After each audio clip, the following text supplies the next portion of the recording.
quizás una de las importancias de esta iglesia en Filipos, porque si uno piensa de las iglesias quizás que tuvieron en sus inicios menos judíos albergados en sus locales, quizás los filipenses podría ser una de ellas. Será una iglesia muy gentil. Era una provincia romana, por lo tanto, allí también el Imperio Romano estaba haciendo, ¿verdad?, implantando toda su cultura. Si queremos complementar algo de esta iglesia, entonces tenemos que ir a Hechos de los Apóstoles. Hay dos familias allí mencionadas en Hechos de los Apóstoles, en el capítulo 16.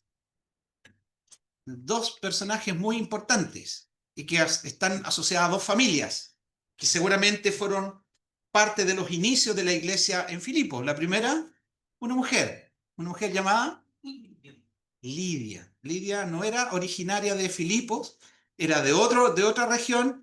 Ella vendía púrpura, pero era temerosa de Dios, porque junto a otras mujeres, ¿verdad?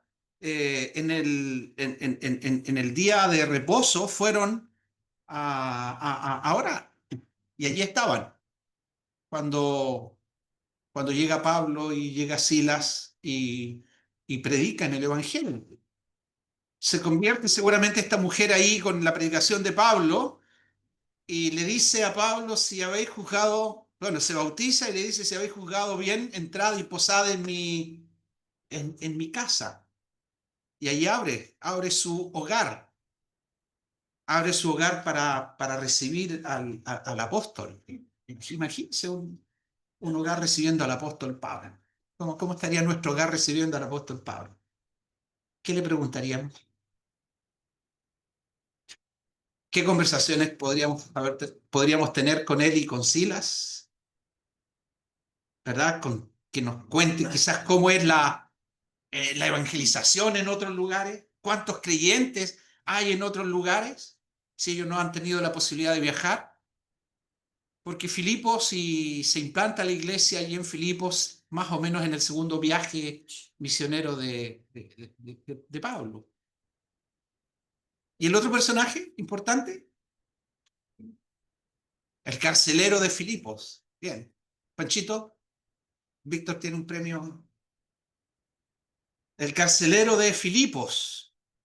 El carcelero de Filipos, que escucha cuando Pablo está allí en la cárcel, Pablo y Silas, ahí en el lugar de más adentro, y escucha, seguramente como Lidia, escuchan los cánticos, aprendería los cánticos Lidia, pero el carcelero sí escuchaba los cánticos, las conversaciones a lo mejor que tendría Pablo con Silas.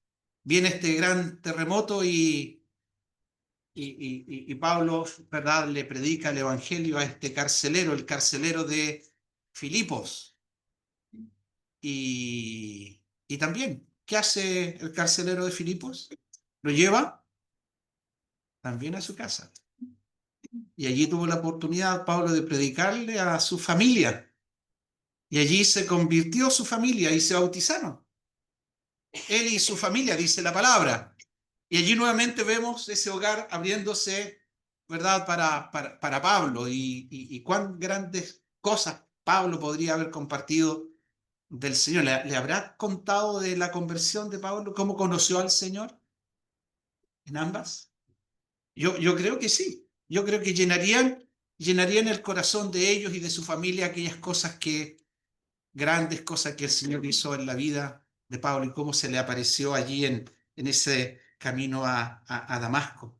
Hogares abriéndose para, eh, para recibir a hermanos de evangelistas que llevan la palabra del Señor. Y así se forma, más o menos yo creo en los años 50 se forma la iglesia de Filipos, y no solo ellos, sino otros vinieron al Señor y se implanta la iglesia allí en Filipo con otros creyentes, otras familias. Pablo habrá pasado, habrá continuado la predicación del Evangelio, quizás Pablo habrá retornado a Filipos, pero Filipos ha estado en el corazón de Pablo, y Pablo le escribe esta hermosa carta que tenemos, y las cuales nosotros nos podemos también atesorar, podemos atesorar. Y le escribiría a lo mejor unos 10 a 15 años después. Pablo le escribe a los filipenses cuando él está preso, cuando él está en angustia, cuando él está afligido, pero cuando él está siempre con su corazón lleno de amor por el Señor y lleno de esperanza. Y piensa Pablo quizás en las tribulaciones de los filipenses. Piensa también en la carga que los creyentes allí deberían haber llevado. Y como toda iglesia, no está exenta de dificultades, de problemas. Y habían algunas dificultades estándares que lo sufrían no tan solo esta iglesia en Filipos, sino otras también. Problemas de persecución, problemas donde la luz debe brillar en medio de las tinieblas, ¿verdad? Ser atacados desde el exterior, desde la cultura, desde la indiferencia o desde la oposición misma. Entonces los creyentes sufren lo que es la persecución externa. Y quizás eso sería una problemática que los filipenses tendrían, por lo que uno puede leer en las cartas. Otra dificultad, bueno, y nosotros no estamos exentos. Uno mira a su alrededor. ¿Cuántas religiones diferentes o cuántas religiones hay que no guardan la palabra de Dios y no están sometidas a costumbres de hombres o a culturas religiosas? Y conocen esa cultura religiosa y avanzan en su vida en esa cultura religiosa, pero jamás han conocido realmente al Señor a través de las Escrituras. Hermanos, nosotros somos privilegiados aquí. Hemos sido enseñados, y roguemos al Señor siempre que sigamos siendo enseñados por hermanos que amen la palabra de Dios y que nos ministran y que nos enseñan, que trazan bien las sagradas Escrituras. Nos vinimos en Uber, y la persona que nos trajo en Uber en la mañana eh, era un religioso, era un adventista, y conversamos un poquito, y ayer él descansó porque el día sábado descansa, y hoy ya salió a trabajar desde las 6 de la mañana. Yo le dije, nosotros vamos a la iglesia también, y nuestro primer día de la semana es el día del Señor, y celebramos la cena del Señor en la mañana y la escuela dominical, y estudiamos las Escrituras. Y cuando preguntan, ¿y ustedes qué religión son? No, nosotros no tenemos religión.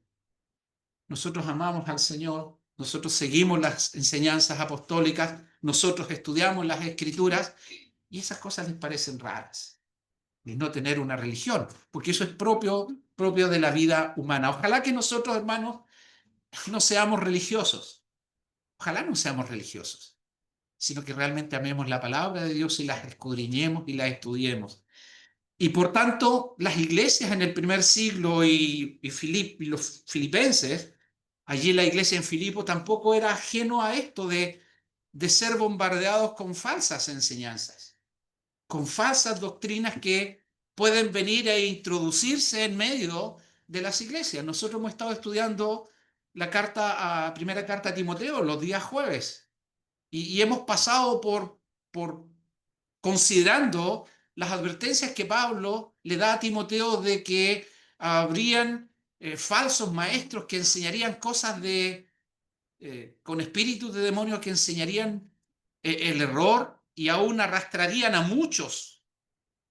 Y muchos de ellos que escucharon el Evangelio y que en sus mentes albergaban el Evangelio de nuestro Señor Jesucristo fueron desviados.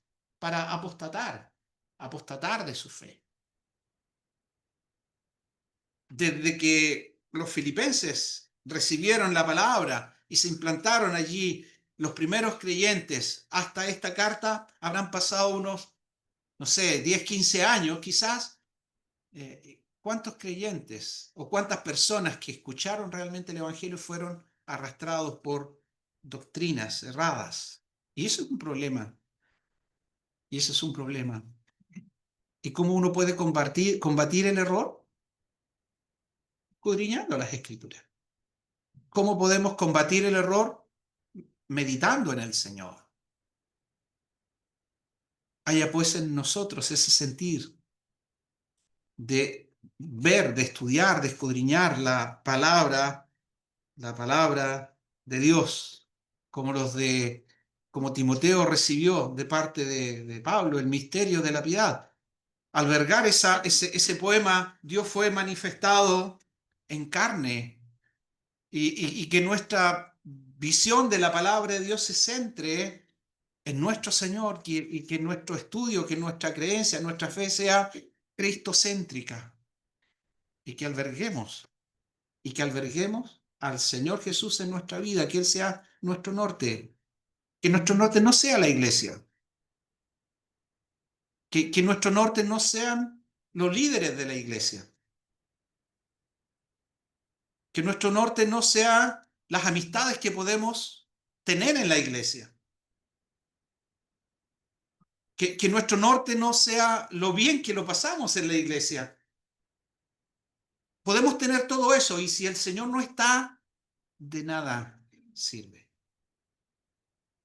Que nuestras relaciones sean basadas en el amor de Cristo, porque si no son basadas en el amor, nada somos, de nada nos sirve.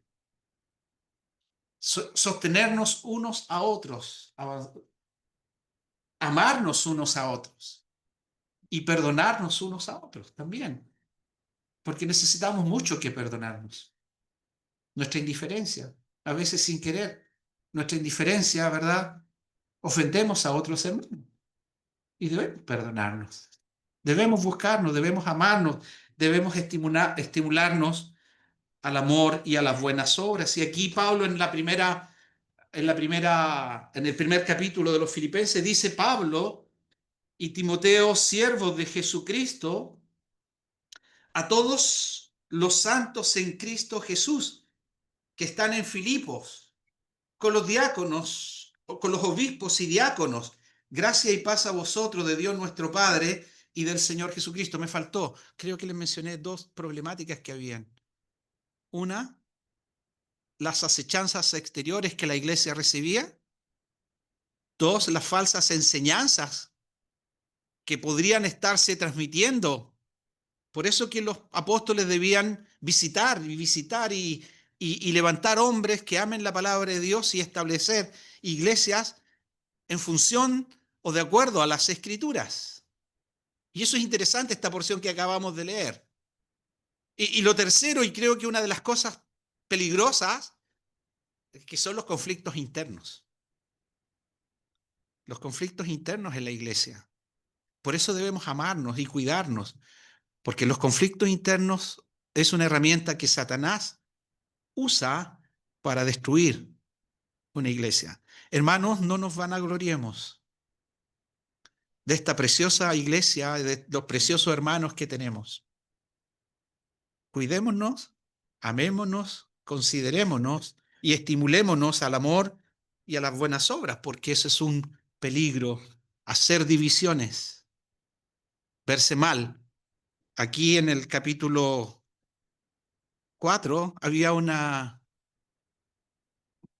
dos mujeres, Evodia y Síntique. ¿Qué pasaba con ellas? Pablo ruega a ellas para que ellas puedan ser de un mismo sentir en el Señor. Ahí están los conflictos internos. Y yo creo que estas son quizás otras más, pero tres problemáticas que los filipenses experimentaron y vivieron en este tiempo. Por eso que esta primera porción es sumamente importante. Dice: Pablo y Timoteo, siervos de Jesucristo, a todos los santos en Cristo Jesús que están en Filipos. Los creyentes son llamados santos. Los creyentes en las Escrituras somos llamados santos y somos llamados a vivir en santidad. Santos hemos sido apartados por Dios. Si tú eres un verdadero creyente en el Señor Jesucristo y tu fe descansa en Él y en la cruz de Cristo, entonces tú eres un creyente en Cristo. La palabra de Dios dice que tú eres santo. Y con los santos que se reúnen en Filipos, Pablo escribe esta enseñanza. Dice, no solo con los santos, es decir, con los creyentes que están ahí, sino también, y hay dos palabritas importantes, que cuando uno lo lee pasa rápidamente, pero son sumamente importantes, porque nos muestra cómo estaba establecida la iglesia allí en Filipos. Dice, santos en Cristo Jesús que están en Filipos con los obispos y los diáconos. Una iglesia bien constituida, conforme a las Escrituras, está nutrida de hermanos que son llamados obispos, que son llamados diáconos. Esta palabra obispo, episcopos, tiene que ver con hermanos que vigilan, que están preocupados de todos los creyentes. En una iglesia grande como nosotros, ¿verdad? Donde hay más de, hoy día habíamos, ¿alguien contó? A mí ya me da temor cuando parto del pancito porque tenemos más de 80 a 85 hermanos. Andrés contó cuántos, 96 hoy, 96. Y cuando parto el pancito, imagínense, 96 trocitos, y cuando paso a un hermano o una hermana, saca el pancito que está más abajo, así. Con el riesgo, el peligro de que esos pancitos, sobre todo los primeros hermanos, ojalá siempre saquen el pancito de más arriba, ¿ya? Para que no se caigan los hermanos, ¿ya? Y yo ya tengo identificado, hay hermanas que le encanta sacar el pancito ese que está abajo, encima, bajito atrás. Entonces, y ahí está Marco ahí para que no se caigan el resto del pancito. Si no, hoy día se me corrió uno por aquí, entonces le pedí a un hermano que sacara ese pancito que estaba. Bueno, con las copitas no hay tanto problema, ¿sí? No hay tanto problema, pero también hay problema, porque a veces nuestra manito toma una y mueve las otras y quedan dado vuelta y eso tiene peligro de caer. Bueno, eso es solo de domésticos, pero también nos ayudan a tener cuidado en eso también. Bueno, aquí están los obispos y los diáconos. Los obispos son aquellos hermanos que han sido levantados por el Espíritu Santo para poder guiar, para poder cuidar a la grey de Dios. Una iglesia como la nuestra necesita no solo un hermano, necesita varios hermanos. Gracias al Señor, Él ha levantado otros hermanos para que juntos cumplamos esta tarea de supervigilar, de cuidar, de nutrir, de ayudar a todos los hermanos. Son hermanos y somos hermanos delante de Dios, todos de la misma importancia. No hay nadie más especial que otro. Así que si tenemos un hermano predilecto, que sea solo de cariño, porque el que debe brillar siempre en la iglesia es el Señor. El día que dejemos al Señor de lado y pongamos nuestra mirada en un hermano en particular, entonces estamos corriendo un gran peligro. Debemos amar a nuestros hermanos, sobre todo aquellos que nos enseñan y considerarlos. Eso dice la palabra. Aquellos que nos ministran deben ser hermanos de doble honor, porque ellos se ocupan en la lectura de la enseñanza. Hermanos que preparan sus enseñanzas con meses en algunos casos, meses de anticipación y en otros casos, como ya hemos sabido, años. Nuestro hermano Luchito preparaba su mensaje. Erwin dijo, de un año para otro, dijo, muchas veces. Y, y así, amar a aquellos hermanos que nos enseñan la palabra, aquellos que están vigilando y poniendo cuidado de de todos estos riesgos, de todos estos peligros que la iglesia puede tener. Aquellos obispos, en otro lado se les llama pastores, son los mismos hermanos. En otros se les llama ancianos. Pero fíjense, está en qué tipo de conjugación verbal aquí, ¿está en plural o en singular? Aquí está, no está en singular, aquí está en plural. Junto con los obispos y los diáconos. Y esta es otra palabra también importante, diáconos. Y diácono es servidor. Diáconos son los que sirven. Cada uno de nosotros, hermanos y hermanas, somos llamados a servir al Señor. Y principalmente esta palabra diáconos, que aparece allí en los Hechos, el capítulo 6, esa dificultad que había en la iglesia naciente. Ahí estaban los discípulos ocupados en la oración y en la enseñanza, pero también estaban preocupados de las viudas y estaban preocupados de otros hermanos y ellos estaban siendo un poco descuidados por el resto. Y ellos deben poner atención y escogen a 7 varones que se puedan ocupar exclusivamente de servir. Ellos son llamados diáconos. Y allí la palabra está ligada a servir a las mesas, al cuidado de ellas. Y aquí también lleva la misma idea, poder servir. Están los hermanos, los santos, están los ancianos, los obispos, están los siervos y todos ellos juntos, como un cuerpo local, forman la iglesia en una localidad. Y aquí está la iglesia de Filipos. Y fíjense, otro punto interesante, si uno lee esta epístola a los filipenses, Pablo revela grandes versículos en este libro, versículos que nosotros sabemos de memoria, versículos que nosotros usamos de memoria, versículos que nos han ayudado en nuestra vida, en nuestra vida cristiana. Por ejemplo, un pequeño botón, versículo 6, capítulo 1, versículo 6. Dice, estando persuadidos de esto, que el que comenzó en vosotros la buena obra la perfeccionará hasta el día de Jesucristo. ¿Alguien no había leído esta porción, este versículo? Cuando uno mira sus imperfecciones, ¿verdad? Su vida cristiana y su vida imperfecta, uno dice, no importa. Pero ya llegará el día en que el Señor nos libre de todas estas cargas y de todas estas imperfecciones. Pero fíjense, hermanos, aquel que comenzó la buena obra en nosotros, y el que comenzó la buena obra en nosotros es nuestro Dios, y que nos nutre a través de nuestro Señor Jesús.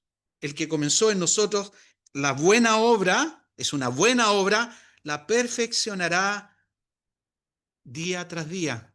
Nos llevará de gracia en gracia, como dice otra porción, hasta el día de la manifestación de nuestro Señor. ¿Cuánto tiempo después de esta porción? Han pasado casi 2000 años. Y sigue siendo una porción y de esperanza para nosotros también. El Señor va perfeccionando nuestra vida cada día, hasta la manifestación de nuestro Señor. Eso significa que nuestra vida terrenal y nuestra vida cristiana y nuestra vida de crecimiento va avanzando hasta la manifestación del Señor, hasta cuando el Señor venga. Y nuestra vida tendrá desarrollo espiritual hasta cuando el Señor venga. Y desarrollo espiritual puede ser una vida ascendente o puede ser una vida muy oscilante para algunos de nosotros. Bien, no tan bien, no tan bien, estudiando las Escrituras, alejado de las Escrituras, orando al Señor, descuidando la oración, amándonos unos a otros, desconsiderándonos unos a otros. Y así muchas veces oscila nuestra vida cristiana. Pero hermanos, Dios en ti y en mí está haciendo una obra que la va perfeccionando día tras día. Otro botón, versículo 9. Y esto pido en oración. Dice que vuestro amor abunde aún más y más en ciencia y en todo conocimiento. Que vuestro amor abunde aún más y más. Un versículo también, y muchas veces lo mencionamos, que nuestro amor, hermanos, vaya creciendo, vaya aumentando, aumentando, y no solo vivamos del amor, del afecto, sino también basados, dice, en ciencia y en todo conocimiento. Y cuando habla de ciencia, aquí está hablando de este conocimiento que podemos adquirir en las Escrituras de manera precisa. Tracemos las Escrituras para tener un conocimiento preciso en el cual nuestro amor se vaya fundamentando. Y en todo conocimiento, es decir, un discernimiento pleno. Profundo lo que Pablo escribe a los filipenses. Que nuestro amor vaya en aumento. Y no solo el amor se vaya desarrollando y vaya en aumento, sino también tengamos ese discernimiento espiritual para estar plenamente con conciencia de cómo debemos vivir, que sepamos cómo debemos conducirnos. Pablo le escribe a Timoteo, en la casa de Dios, que es columna y baluarte, ¿de qué? De la verdad. Columna y baluarte de la verdad. Discernimiento, ciencia, pleno conocimiento, un conocimiento acabado quizás en las Escrituras, o un conocimiento que vaya aumentando, conociendo a Dios, no por lo que vamos sintiendo, sino también por lo que vamos aprendiendo de las Escrituras. Si aprendemos de Cristo, vamos a ir conociendo a nuestro Dios. No hay nada en Cristo que nos revele la grandeza de nuestro Dios. A Cristo no le falta nada, porque dice la palabra, en Él habita corporalmente toda la plenitud de la deidad, toda la plenitud, es decir, todo lo que está en Dios, lo podemos aprender a través de la revelación de Jesucristo, porque las Escrituras son cristocéntricas. A Dios nadie le vio jamás. El unigénito Hijo que está en el seno del Padre, Él le ha dado a conocer. El unigénito Hijo. ¿Cómo está el conocimiento de nuestro Señor? ¿Qué piensas tú de Jesús?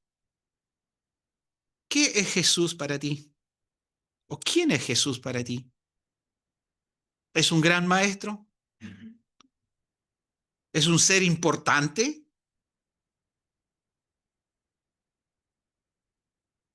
Sí, dijo una vez una señorita, igual que ustedes, nosotros conocemos a Jesús. Ella albergaba la religión musulmana.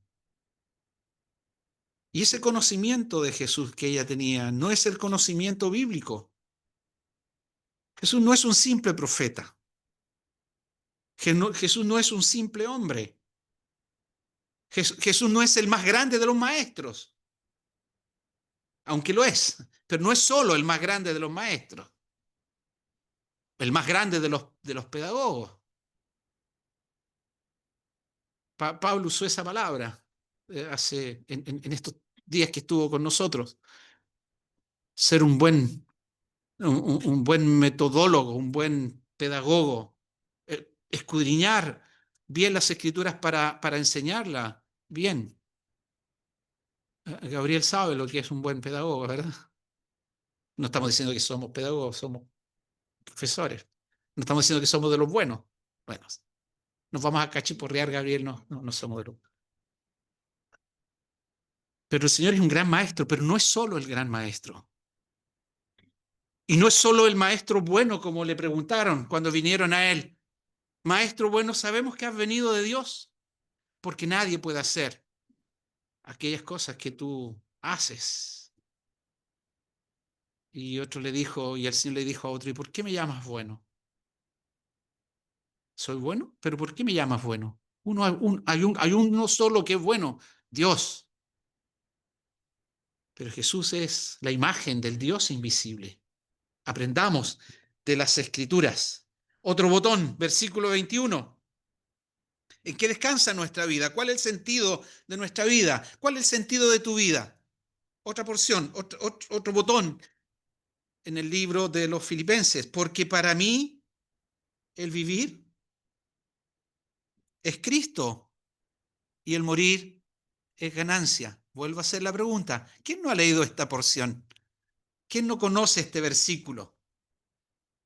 Para mí el vivir es Cristo y el morir es ganancia. Entonces mi pregunta es no solo si tú conoces este versículo, sino realmente vives este versículo, porque esa es la invitación de este versículo. El vivir, si vivo, vivo para Cristo, y si muero, para mí será ganancia. Si muero, para mí es ganancia, porque es partir y estar con Cristo, lo cual es muchísimo mejor. Escuchaba hace unos 2 días atrás acerca de la muerte de John MacArthur. No sé si ustedes supieron. John MacArthur con 70 y tantos años, creo, 75, 76, 80 y tantos. No, 85, 86 quizás. Partió, partió a la presencia de Dios. Entonces la persona que hablaba de él decía, no, él solo está volviendo a casa, porque el creyente parte a casa. Unos antes, otros un poco más después, pero todos vamos rumbo a casa. Tú y yo, hermano, vamos rumbo a casa. No sabemos cuánto tiempo estaremos aquí, pero vamos rumbo a casa. El día que el Señor nos salvó, el día que nuestro corazón, ¿verdad?, se llenó de la gracia de Dios, comenzó nuestro viaje y rumbo a casa. No sabemos cuánto hemos de partir, pero tenemos la seguridad de que cuando partamos vamos también rumbo a casa. Y para nosotros será ganancia. Para el que parte es ganancia. ¿Ustedes creen que alguno de los hermanos que partieron y están delante del Señor anhelará volver a estar con nosotros? ¿Creen ustedes? Los que hemos vivido la partida de seres muy cercanos y queridos, en mi caso, quizás mi padre, lo más cercano, otros tíos muy cercanos que yo amé también, ellos están felices con el Señor. Partieron y sus ojos, cuando se abrieron, lo abrieron viendo a su Señor. Ahí están, contemplando y viviendo esa vida con el Señor. Es ganancia, dice Pablo aquí, es ganancia, es ganancia. ¿Cómo no va a ser ganancia ver al Señor, estar con Él, con nuestro Salvador? Bueno, esta porción aquí dice, porque para mí el vivir es Cristo y el morir es ganancia. Otra porción, versículo capítulo 2. Dice otra porción allí, precioso capítulo. Dice, bueno, nada hagáis por contienda, dice el versículo 3, o por vanagloria, antes bien con humildad, estimando cada uno a los demás como superiores a él mismo. Aquí hay un versículo que lo leemos y a veces lo pasamos rápido, ¿no? Hermanos, somos invitados a considerarnos y ver a nuestros hermanos como superiores a nosotros mismos. Yo los miro a cada uno de ustedes, a cada uno de ustedes. Y la palabra de Dios me dice, Marco, mira a tus hermanos y considéralos como superiores a ti mismo. Esa es la enseñanza. Considéralos, considéralos. Y no solo es mirarlos, sino es considerarlos como superiores a él mismo.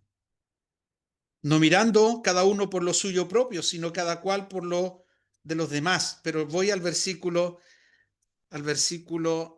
5. Dice, haya pues en vosotros este sentir que hubo también en Cristo Jesús, el cual siendo en forma de Dios, no estimó el ser igual a Dios como cosa a que aferrarse, sino que se despojó a sí mismo.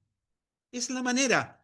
¿Cómo vamos a considerarnos? ¿Cómo vamos a considerar a los hermanos superiores a nosotros mismos? Mirando a Cristo y mirando que Él se despojó a sí mismo, tomando forma de siervo, hecho semejante a los hombres, y estando en esta condición de hombre, se humilló a sí mismo, haciéndose obediente hasta la muerte y muerte de cruz, por lo cual Dios le exaltó hasta lo sumo y le dio un nombre que es sobre todo nombre, para que en el nombre de Jesús, y este es un versículo que quería yo, ¿quién no sabe este versículo?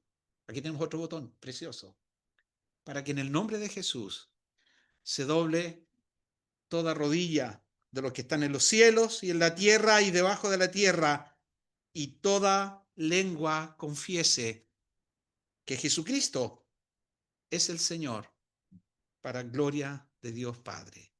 Dios ha establecido que toda rodilla se doblará delante de Él. ¿Lo creas o no lo creas? Está establecido por Dios. Tus rodillas se han de doblegar delante del Rey, delante de Jesucristo. Dios le ha dado un nombre que es sobre todo nombre. Dios le ha exaltado, le ha dado un nombre para que en el nombre de Jesús se doble toda rodilla y toda lengua confiese que Jesucristo es el Señor, para gloria de Dios Padre. Versículo, capítulo 4. No, capítulo 3, versículo 20. Mas nuestra ciudadanía está en los cielos, de donde también esperamos al Salvador, al Señor Jesucristo. Otro botón. Nuestra ciudadanía está, allá tiene que estar nuestra mirada. ¿Dónde está puesta nuestra mirada? ¿En este mundo? ¿En las cosas de este mundo? ¿En nuestro trabajo? ¿En nuestros pensamientos? ¿En nuestros hijos? ¿En nuestras capacidades? ¿En nuestro dinero? ¿En nuestra casa? ¿En el auto que me tengo que comprar? ¿En la construcción de la casa? ¿Dónde está? Nuestra ciudadanía, hermanos, está en los cielos, de donde también esperamos al Señor, al Salvador, al Señor Jesucristo. Capítulo 4, versículo 4. Otro botón. Regocijaos en el Señor siempre. Otra vez os digo, regocijaos. Siempre regocijaos. Siempre regocijaos. ¿Cómo podemos regocijarnos? En la pena, en la angustia, en la tristeza, en las aflicciones. Regocijaos. Esa es la instrucción del apóstol. Regocijaos en el Señor. Ahí está la clave. En el Señor siempre. Otra vez os digo, regocijaos. Otro botón, y dos botones más y terminamos. Y la paz de Dios, versículo 7. Y la paz de Dios que sobrepasa todo entendimiento, guardará vuestros corazones y vuestros pensamientos en Cristo Jesús. Nuestros corazones y nuestros pensamientos. ¿Qué nos pertenecen a nosotros? ¿Qué más íntimo que nuestro corazón? ¿Qué más íntimo que nuestros pensamientos y tan propio en cada uno de nosotros? Que la paz de Dios, que sobrepasa todo entendimiento, guarde lo que está en nuestro corazón, lo que está en nuestra mente en Cristo Jesús. Y finalmente, versículo 13, léanlo conmigo, por favor. Dice el versículo 13, todo lo puedo en Cristo. ¿En qué nos estamos fortaleciendo? ¿Dónde nos estamos fortaleciendo? Amarnos es muy hermoso. Considerarnos es sensacional. Estar juntos para estimularnos al amor y a las buenas obras, calma y aquieta nuestro corazón. Pero hermanos, de nuevo, todos juntos, por favor, todo lo puedo en Cristo que me fortalece. Botones de la palabra de Dios que encontramos en la carta a los Filipenses y que vamos a seguir considerando el día martes en la voluntad del Señor. Que el Señor bendiga su palabra en esta mañana.